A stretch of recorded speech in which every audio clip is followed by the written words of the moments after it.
Hey there everyone and welcome to another skill tutorial. In this one I'm going to be going through Torrent, Leech and Refract. These are all advanced skills and they haven't been fleshed out completely with Skuruns, so this video I may actually redo at a later date when we know what's going on with Skuruns and what their full potential is.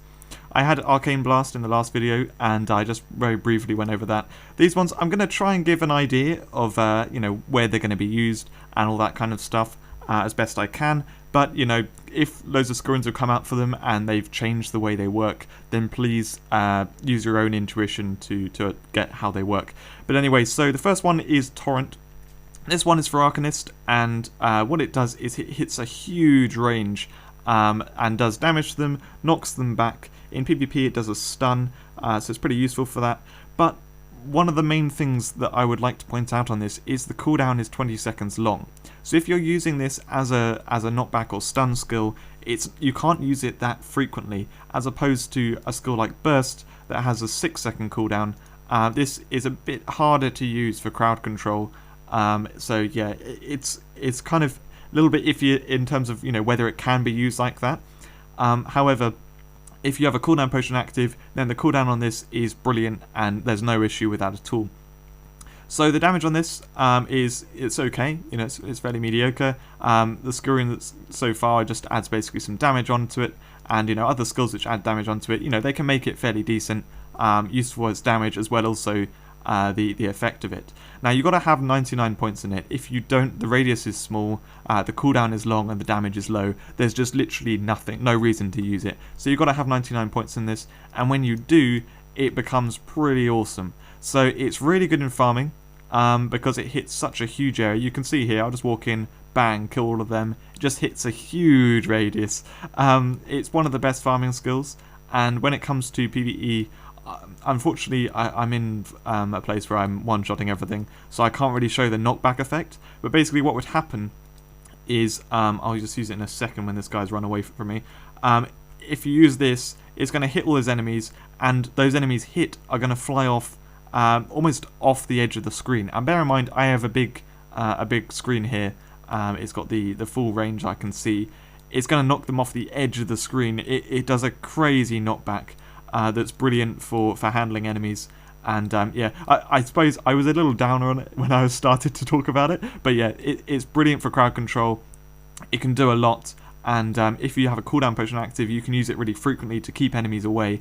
The thing is, in most cases, you want to keep enemies close so you can hit them with things like Flame Breath, Mana Storm, that kind of stuff. The main idea on Wizards is to tank and do some damage dealing with the close range stuff, as long as you can tank. If you can't tank, then you want to be teleporting around them, keeping them away, and putting down drakes and stuff. So this can be useful to keep them away. It's useful in tough content, and when you're doing really tough content and you have your cooldown potion active, this becomes a great skill for that control stuff. In PvP, it's also brilliant for hitting such a huge area. You can very easily catch people with that stun.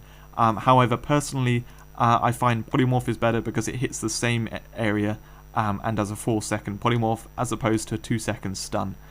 So yeah, if this stun gets increased to like 3 seconds or something with the Skurun, then it'll become brilliant for that in PvP.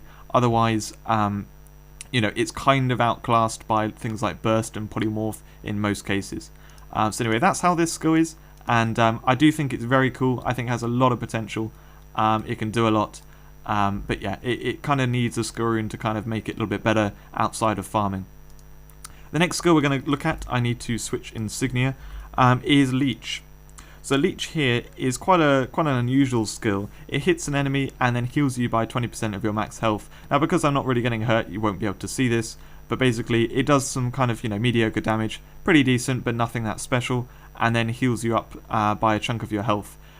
The cooldown is quite low, and so you can use this quite effectively. The thing is that 20% heal isn't actually that useful. When you've got things like Healing Fountain that can heal you by 30% per second, and loads of other great heals and stuff, the healing just isn't going to be very useful in combat. You're not going to be able to time it and get the heal at the right time, as well as dealing the damage is just nothing that special. So this skill doesn't have that much to offer. What we're really looking at is Skuruns. If they add Skuruns that add extra effects, or they change the way this healing works, it could become brilliant. But for now, I'm a bit down on it in general. I don't think it has much use. The Scurryns just add a bit of damage onto it, so it doesn't do a lot. I'll show you the effect though. You hit them there, and you get like this green stuff here. It kind of bugs if it kills someone, I think. But anyway, that's what it looks like. It's very cool looking, and it's nice how it does that healing stuff to you. I think it's a really cool idea. It just, right now in practice, it doesn't work so much. So anyway, the kind of places this will be useful, obviously not farming. In PvP, I think it will have most use because you can use it in a battle, and you can just kind of, spam it whenever it comes off cooldown, and it gives you a nice little chunk of health to help you tank in an extended fight. So yeah, that's the kind of place where it'll be useful. Otherwise, in PvE, I don't think it's that necessary because you've got a lot of potions which you can use to heal up quickly. You've got the fountain, which is great, and that kind of stuff. So it's mainly a PvP skill, I believe, in my opinion. But it depends on what extra effects get added. The last skill we're going to look at is refract. This one is incredibly complicated, and I'm going to try my best to explain how it works.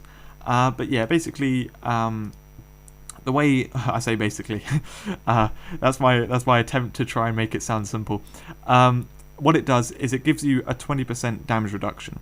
That is nothing that special, but it's a nice little buff, and that can be used like in combination with, say, Healing Fountain gives 25% in PvP. That can give you 45% stuff. So it kind of generally helps your tanking, but not that special. Where this gets special is in the damage output in return. So there's a chance on any hit that you take that you can reflect that exact same amount of damage, except it can also crit. So let's say one of these enemies hits me and does 10,000 damage to me. You can see here it's refracting but doing no damage because they're actually dealing 0 to me. Basically, sorry, excuse me. Let's say one of them hit me and it did 10,000 damage, and then the chance triggered on the 25%, and so then it deals it to the nearby thing, nearby enemies. Oh, actually, it's doing some from this guy attacking me. So anyway, rather than doing 10,000 to them, it will do 10,000 to them times by my crit rate, by my crit damage multiplier. So what this results in is you can actually do a lot of damage in return, more than you're taking. Now, in PvE, this generally doesn't mean that much, because your health is quite a lot lower than the damage you're dealing to things. I may do like 1 million damage to something, and so something's got to do a lot of my health in order to do anywhere near that amount when it gets refracted. So it's not really that great in PvE, but where this comes into play really nicely is in PvP, because you're going to take big chunks of your health, and that's gonna, if you refract that damage, you're gonna take big chunks of their health too. So yeah, it's excellent for damaging other people if they're attacking you. It works in a very similar way to the Fariora Scurryn or other Scurryns that are like that on the protection bubble skill, in that if they attack you, they can take some damage in return. This does it in like a little area around you, so you have to be nearby to the enemy, as opposed to Fariora, which does it from any range. But anyway, that's kind of how it works, and what it means is you can take down people who are much stronger than you, because they will be doing that damage they deal to you back to themselves as well. It also doesn't pop like the bubble, where the bubble gets destroyed and then stops working. This works continually for those 5 seconds. So yeah, it can be used as a brilliant damage skill when you use it at the right time. That's how this skill works, and it doesn't even need any Scurryn to work that way. It's a very interesting skill that has a lot of use in PvP if you can use it effectively. The cooldown's fairly long, but that's what you'd expect really for this kind of skill. It's exactly the same cooldown for Protection Bubble, and it works for those 5 seconds. So I really like the skill. I think it's very cool. It's not the most obvious thing, but that's how you use it, and it just gives you that little bit of defense buff for a few seconds, as well as giving you the ability to reflect all the damage that you're taking. You still take the damage yourself, but they take it too, which means you can bring down someone. Now what the Scurryns add is just basically more damage. Saying that, this first Scurryn is actually bugged, but anyway, basically I believe that the Scurryns are just going to be adding more damage to this, which is great. So it's basically a PvP damage skill, even though it doesn't look like it. So the one thing to note about it is that it only hits a little area around you. So if I stand over here in this thing, I think these things will hit me. Yeah, there we go. So it hit a tiny area around you, so you have to be right next to the enemy, but that's the way it works. And like the other advanced skills, it's got to have 99 points. So yeah, this is really for kind of like high level PvP, someone who's got lots of points and they want an extra skill to bring into their game. This is what to get. I hope that's given you an idea of what these different skills do, where you'd want to use them in combat and stuff. And as new skill runes come into the game, I hope this carries on, making sense and fitting with what those skill runes do for the skills. Thanks very much for watching. That is all the wizard skills. So the next video is going to be talking about the skill setups and various builds that you want to do with your skill points. And then the video after that is going to be talking about the elemental skill runes and elemental builds and all that kind of stuff. Hope you found it informative, and I hope you enjoyed it. I'll see you in the next one.